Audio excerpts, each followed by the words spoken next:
যে রাজ্যের রেফারেল হাসপাতাল বলতে জিবি হাসপাতালই আমরা বুঝি।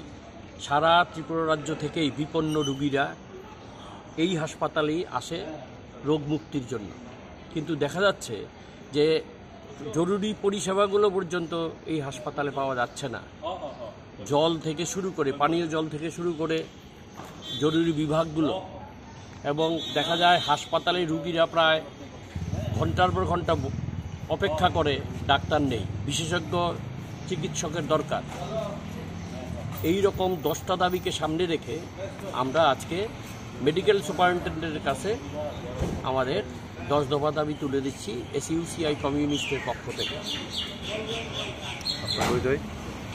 আমাদের দাবিগুলি হচ্ছে, হাসপাতালের জরুরি বিভাগ সবসময় সক্রিয় রাখতে হবে। প্রতিটি বিভাগে 24 ঘন্টা বিশেষজ্ঞ নার্স ও ওয়ার্ড বয় উপস্থিত থাকার ব্যবস্থা করতে হবে। রোগীদের প্রয়োজন ভিত্তিক জীবনদায়ী ঔষধ হাসপাতাল থেকেই সরবরাহ করতে হবে। সকল প্রকার পরীক্ষা নিরীক্ষার ব্যবস্থা, সময় মতো রিপোর্ট প্রদানের ব্যবস্থা করতে হবে। ট্রমা সেন্টারের সিটি স্ক্যান সবসময় সক্রিয় রাখতে হবে। বিশুদ্ধ পানীয় জল সবসময় সরবরাহ করতে হবে। প্রতিটি বিভাগে পর্যাপ্ত সরবরাহ এবং শৌচাগারগুলি সবসময় পরিষ্কার পরিচ্ছন্ন রাখার ব্যবস্থা করতে হবে।